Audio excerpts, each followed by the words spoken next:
This is the first of a series of videos I'm doing explaining the rules for Bandai's Naruto CCG. Let's go ahead and get started.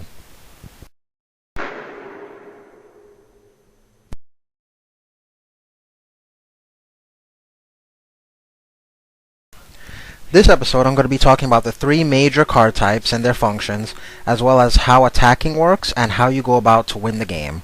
So let's go ahead and get started with the card types. The three major card types in this game are Ninja, Mission, and Jutsu cards. Now I'm going to go along the line one by one and explain in detail how each of these cards work. First, we'll start with Ninja cards. Ninja cards are the main backbone of your deck.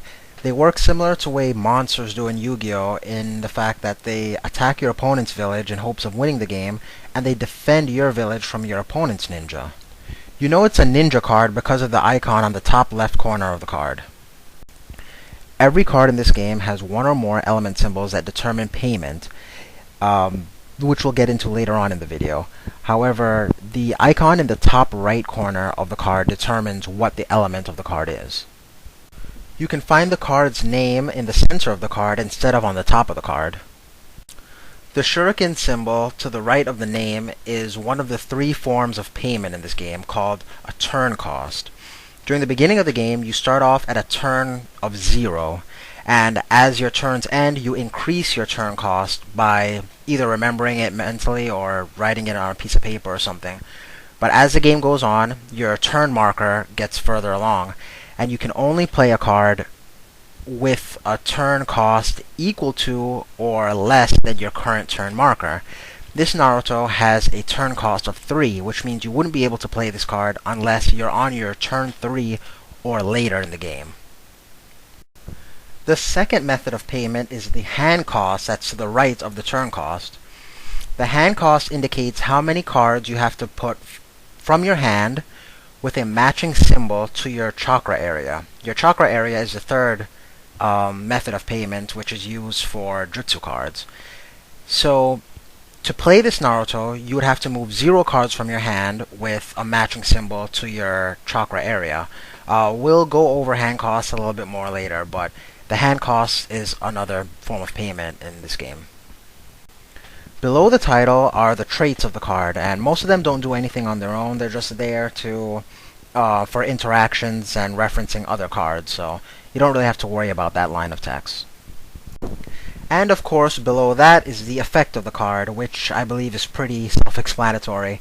Every effect has a name which corresponds with what card it is, so this one would be called Growing Power Naruto. In the center of the shuriken, on the bottom right-hand side of the card, is the combat attribute. Like the traits, they don't do anything on their own. They just reference how the card fights, how the ninja fights, and what cards they can use, like what jutsu and stuff like that they're available to use. The numbers in the shuriken represent the stats of the ninja, basically how powerful the ninja is, fighting-wise. The stats, as you can see, come in a variety of different forms, so let me just go over them really quick. The first number is called the combat, and the number beside that is called the support. The first line of stats is the healthy stats, and the second line is the injured stats. This is important because unlike Yu-Gi-Oh, when a ninja loses a fight, it isn't automatically destroyed. It can take up to 2 damage before it's destroyed, so when it takes 1 damage, it turns to injured status, and you use its injured stats instead of its healthy stats. A ninja isn't discarded unless it takes an additional damage when it's already in injured status. And for the most part, ninja get weaker when they're injured, but Naruto is the exception who gets stronger when he's injured.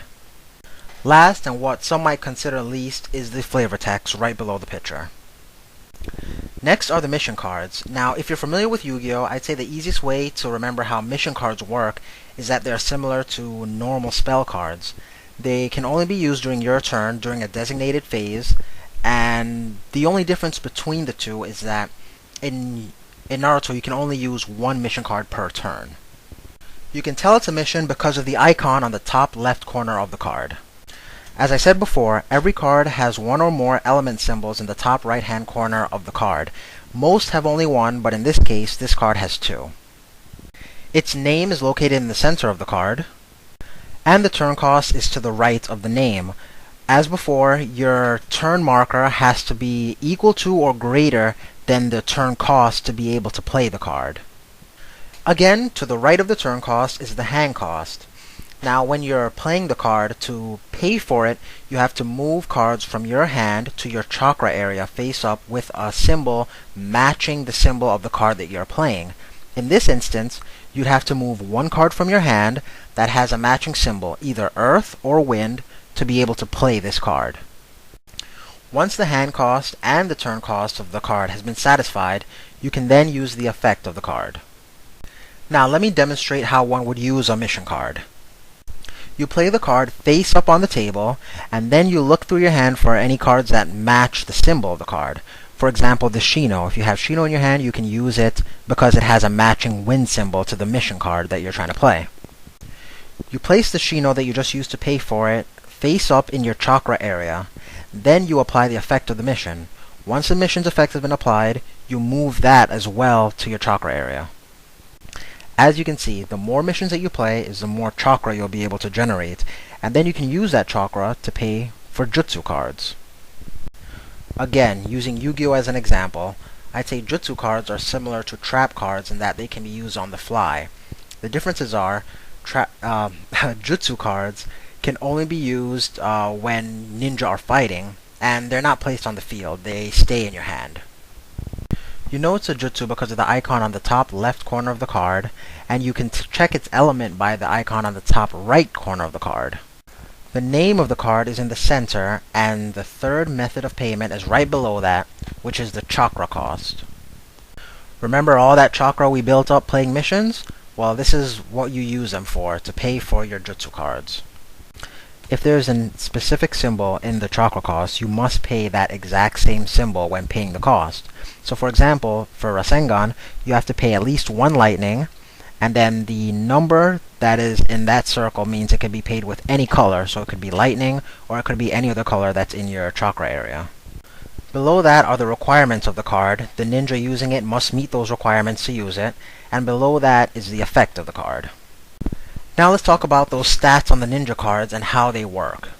You may have your ninjas in a formation of up to 3 ninja, and based on their stats will determine how well they work together and how powerful they are as a team. So let's check out the newly formed Team 7. The ninja in front is called the head ninja, and everyone else in that team is called the back ninja. When determining team power, you look at the head ninja's combat, and you look at the support value of all the back ninja in the same team.